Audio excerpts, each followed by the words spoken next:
Welcome to the Queer Spirit Podcast. I'm your host, Nick Venegoni.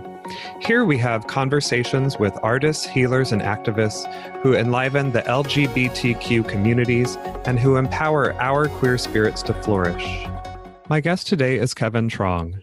Kevin is a documentary photographer and journalist with NBC Out. He first received recognition for his work with the Gay Men Project, a photo project in which he has documented the lives of gay and queer men across 37 countries. His subjects include the first openly gay member of Congress in Peru, HIV outreach workers in South Africa, a retired justice of the Australian High Court, and a gay prince in India. Today we talk about how he started the Gay Men Project, what he's learned traveling around the world hearing the stories of other gay men, and how these stories can help us find community and acceptance. Find out more about Kevin's work at thegaymenproject.com. Hi, Kevin. Welcome to the show. Hey, how are you? Good. Thanks for being here. Thanks for having me. So I thought we could start up by having you tell me how you first got interested in photography and portraiture. Yeah, it's kind of a long story, but I'll try to give you the shorthand version of it. I got my first degree in economics right after college when I was 22. Ended up working in nonprofits for about 4 or 5 years. And that kind of culminated in me joining the Peace Corps. That was always something that I had wanted to do. And I ended up getting sent to Belize. And at the time, they actually got rid of these laws, I think, within the last year. But when I went there were laws that criminalized same-sex relationships. So when I got down there, really I realized that that's not what I wanted to be doing. I didn't want to have to go back into the closet. I was put in kind of these communities where I was being asked to go back into the closet for my own safety.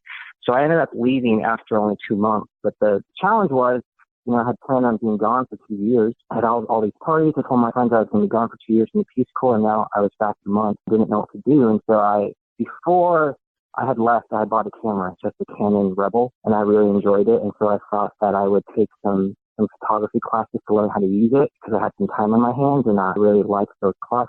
And so then I applied to some art schools in New York, and then I ended up getting accepted, and I went to New York and studied photography for 4 years. And that's kind of how I ended up as a photographer.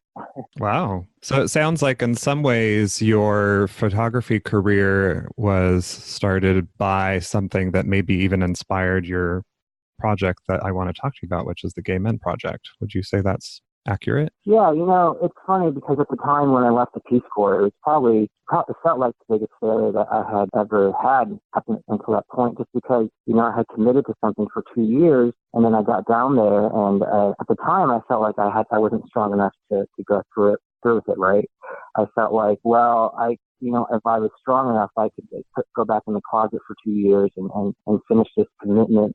And so when I left, it really did feel like a failure. But in hindsight, I think I needed to go through that experience to really appreciate the freedom that I had in my own life to really be openly gay and queer. And I think going into an environment where I was being asked to go back into the closet, where I was in a country where there were laws against homosexuality, I needed that to kind of have the appreciation that I have now. So yeah, definitely at the time it was a huge failure. It felt like one. So yeah, I think it's interesting how it all worked out. And like you said, it definitely ultimately led me back to my work with community and doing the Gay Men Project. Mm-hmm. So what was it that actually led you to start doing this project more specifically or more directly and to start taking these portraits? Well, it actually just started as a class project. I went to Pratt Institute in Brooklyn. And I was a sophomore, and my professor asked us to photograph a subject for 2 months, and it could have been anything. And I had just learned about Kathy Opie's Project Domestic, and so she was an American photographer, and she did this road trip in the 90s where she photographed lesbians in these very domestic settings, kind of showing the quiet moments of their lives. And so I basically just copied it. I thought I could do something similar, and so I was photographing my gay and queer male friends in New York City.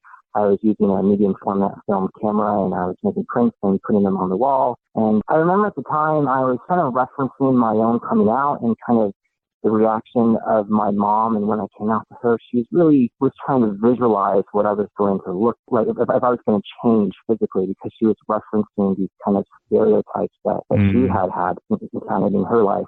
Mm-hmm. And so my goal was just to kind of show that there is no look, to kind of get a diversity of subjects. So yeah, it just started as a class project. And then I remember, keep in mind, I was making prints. I was putting them on the wall, and then my classmates gave me a critique. And I never really felt like a good platform, it's not really a gallery project. And so at the time, it was kind of at the tail end of when blogs were still popular. And so, I was following the tutorialist and the Selby. And so I thought a blog could be a good way for me to kind of make these images more accessible, but also incorporate a story element, which is a big part of the project. And so I just started the blog, and then I grew from there.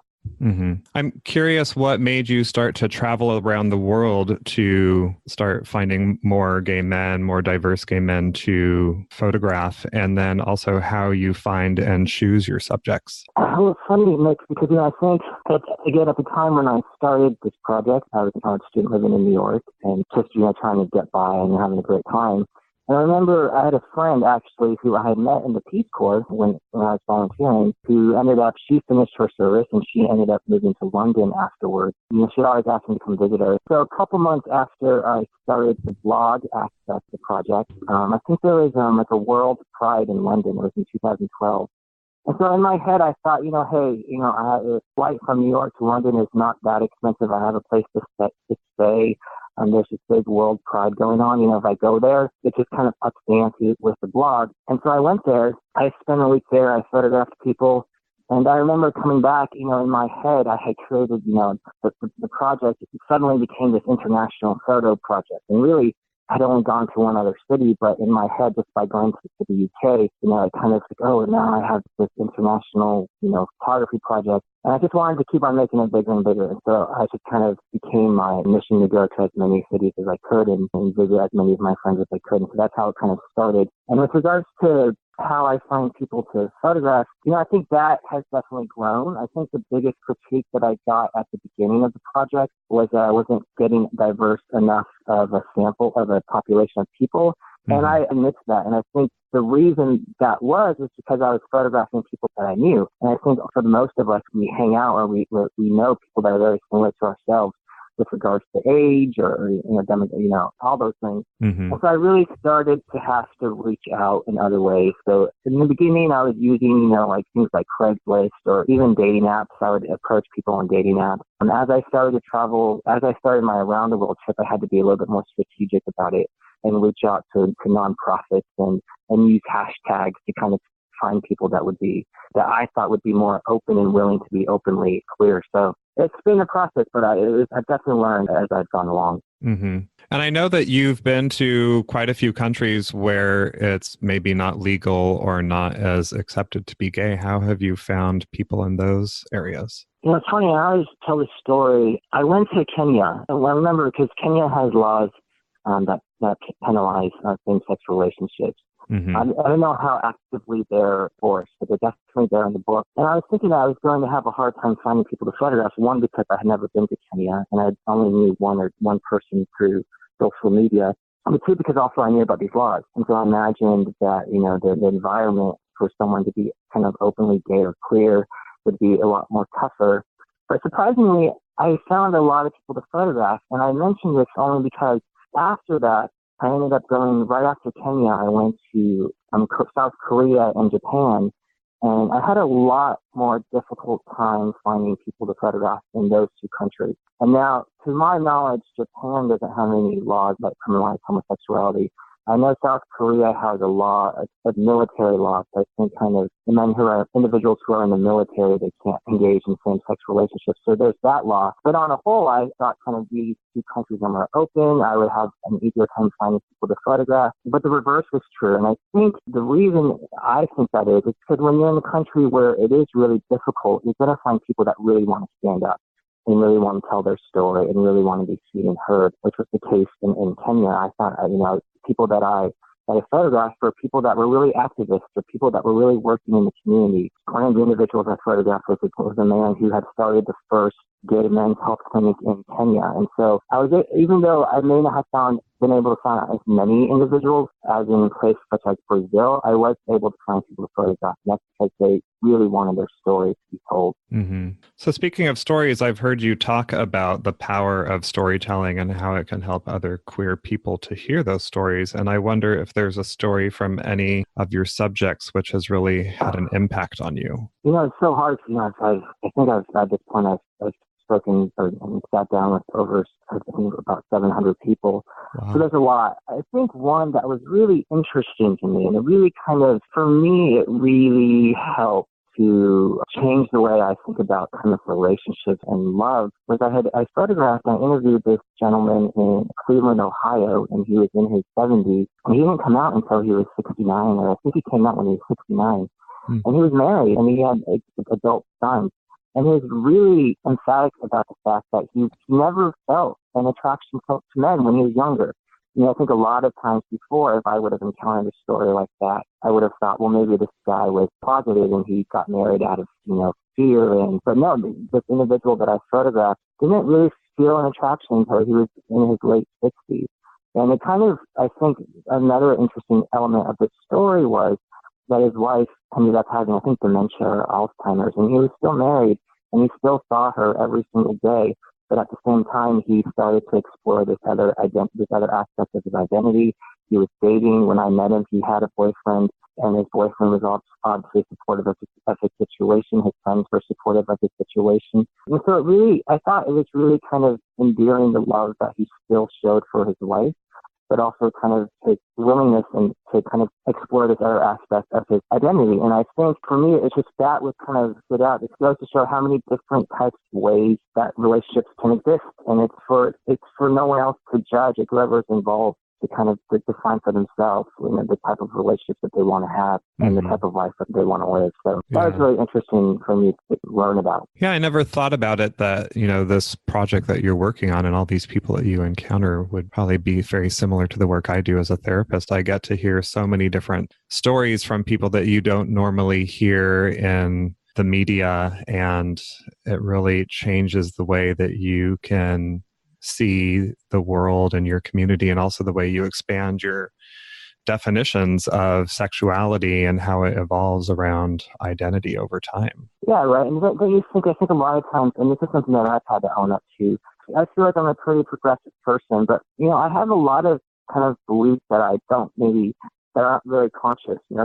Sometimes initially there are times where I want to judge something, but then I have to step back, and it's kind of what this project has really taught me, because I've been able to interact with so many different people from so many different experiences and backgrounds. And, I just it's hard to you just have to be in someone's shoes or someone's experiences before you can really understand what they're going through. And so I think, I don't know, through your work, have you found that you really have been forced to own up to maybe things that maybe you have held that maybe you didn't think about before? Or, what's your philosophy usually? Yeah, I think that any beliefs that I may have that are inherent or unconscious are challenged by the work that I do with clients, and seeing, the experiences that they have and how their experience of the world is different. And it really helps me to have more compassion and understanding for different experiences and point of view. Yeah, definitely. I think the same can be said for me for my work that I've done for the past few years.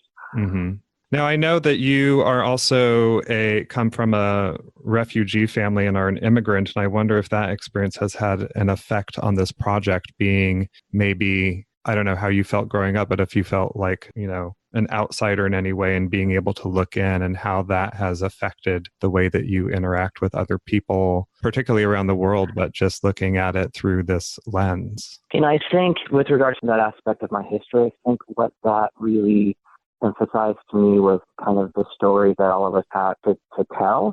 I think I was, like, as you mentioned, I was born in a refugee camp, but then I immigrated to the United States when I was 8 months. And so for most of my life, I never really thought about that. I've always felt very American. I've always kind of had a lot of friends, and I've never really kind of felt different. But it wasn't until I was older that I was able to kind of think about that aspect of my history and think, wow, like, here you are, waiting for the subway in New York City, or doing whatever.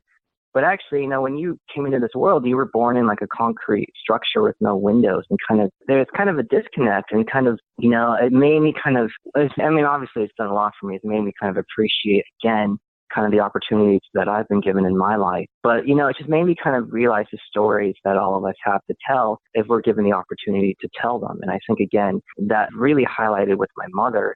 My mother is an amazing woman and has gone through amazing things. And she literally got in a fishing boat when she was pregnant with me and had 2 young daughters and spent 2 weeks in the middle of the ocean. When I see her on a day-to-day basis, I don't always see that. I see her as my mom, someone who's kind of nagging me about something or worrying too much. But then when you sit down and give them the opportunity to tell their story, you realize there's an amazing strength there. And so I think that's what I've been trying to do with the Gay Men Project, is to kind of, ask people about their story and help give them a platform. I mean, the platform is small, but it's still a platform, and to see what they have to tell. To see the parts of them that you can't see just by looking at them. Yeah, definitely. And I think also, for example, like my mom, or even me, like she doesn't go around, telling everyone her story, because sometimes it's not really relevant to the conversation, or sometimes maybe she's kind of humble about it. So sometimes I think, you're probably the same, because you work there, you're working therapy, correct? You're a therapist or a psycho. Yep. Yeah, so you're the same. Sometimes all you got to do is ask someone a question, and then that's when they really kind of open up. But sometimes if you don't ask them that question, they'll never talk about it. And so I think that's really what I've been learning, just kind of sitting there and asking questions, giving people the opportunity to tell their story. I think it can be pretty powerful. Mm-hmm, mm-hmm. So I'm wondering if there's a common thread that you may have found or noticed among most gay men, or at least the gay men that you've interviewed, that no matter where they're from, if there's any sort of global commonality that you notice. Yeah, I think it's hard because I've gone to, I can't remember, I always get mixed. I think I've been to 37 countries. I might be wrong, but it's in the 30s. And obviously, if I'm in Brazil and I'm talking to someone, and then I go to Vietnam and I'm talking to somebody, I think culturally, those individuals are going to be very culturally different, just because by virtue of where they grew up. But I think the experience, there's a common kind of story arc when it comes to a lot of gay men. Kind of this idea of being when you're a kid, a lot of times the stories are very similar, being teased for maybe being, more effeminate, or for kind of being picked on for whatever reason. And then kind of as you go through more kind of, early adolescence or the teenage years, kind of a lot of these individuals kind of recognize that their difference is in fact because they are gay. And then kind of the process of deciding whether or not to be open about that. And then the process of coming out, the process of kind of learning about the culture and going out to a bar and meeting people and having one's first sexual experience.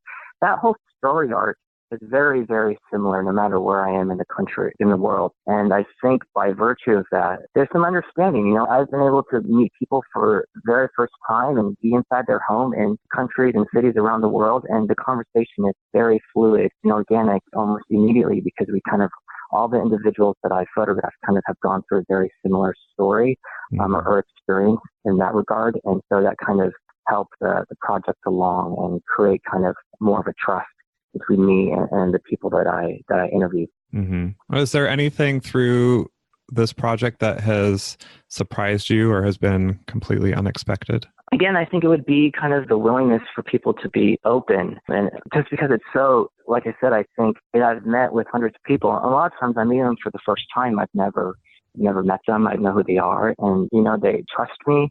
I think maybe that's a product of maybe they respect the work that is done with the project, but also there's just such a level of trust, and they tell me things. People tell me things right off the bat, and I'm sure you get this in your work. And it's really, I really feel privileged with the information that people share with me, and it does create a sense of responsibility that I want to make sure that I guard their story, and through my photography, give them the respect that I feel like they deserve and have given me. And so I think that's always, no matter how long I've been doing it, I've been doing it for about 6 years.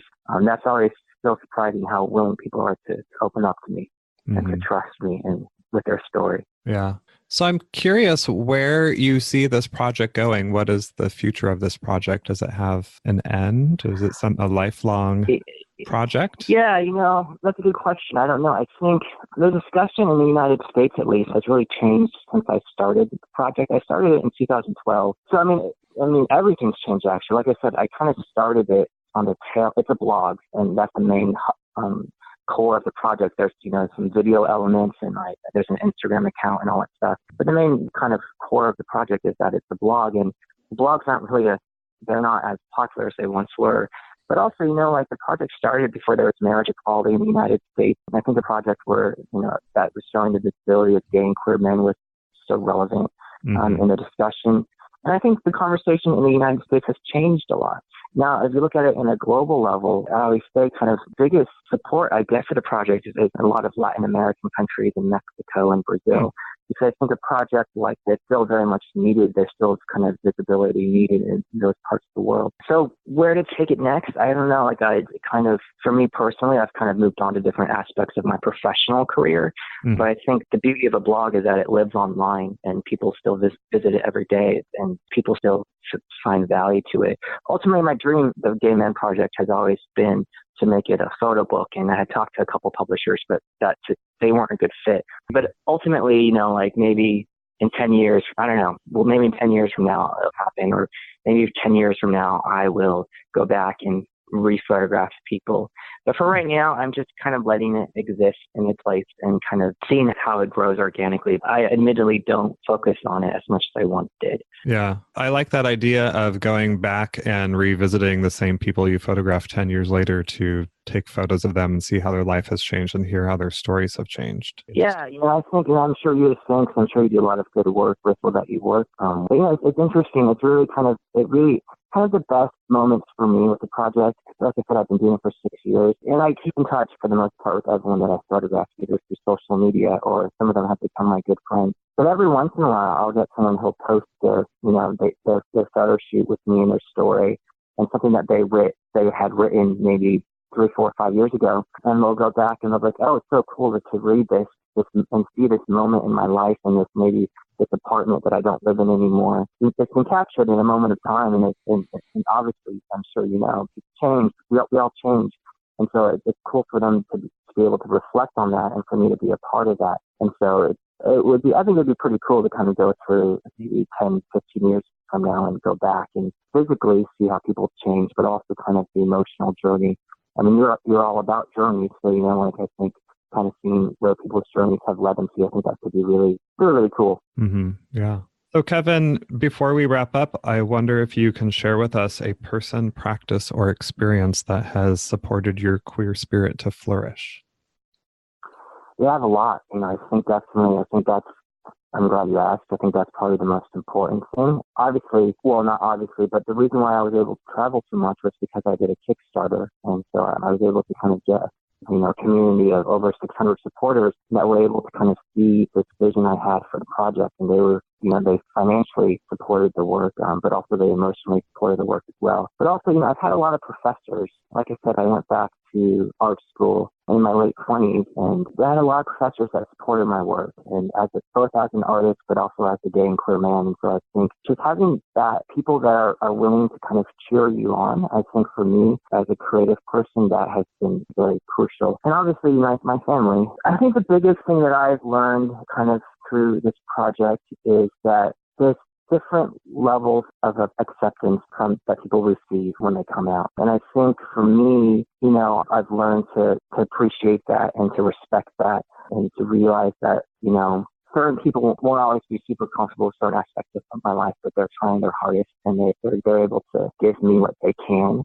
And if I can do the same, I think that will make everyone happier in the long run. So I appreciate that people like you that are willing to kind of, engage in the conversation about the work and the greater conversation. There's a lot of us queer people that are really kind of out there kind of creating content. So definitely I've stood on the shoulders of a lot of people, and I've had a lot of support from people around me, both in my life and around the world and online. So where can people find you and find more about your work, to see your images? I think right now I post most on Instagram. My handle is Truong, KEVKEVTRUONG. And that's where I post most of my photo content. I'm a journalist, so I'm a contributor without. So I write a lot of content kind of about the LGBTQ experience on a global level. So you can find stories that I write at www.nbsp.com. Great. And I will have those links for people in the show notes, so they can find it there. Thank you very much. Thanks for the work that you do, and thanks for having me. Well, thanks for being here. To find the resources we discussed today, find the show notes at thequeerspirit.com. And if you enjoyed the show, remember to subscribe, rate, and review on iTunes. This will help us reach and support more queer people all over. Thanks for listening, and see you next time.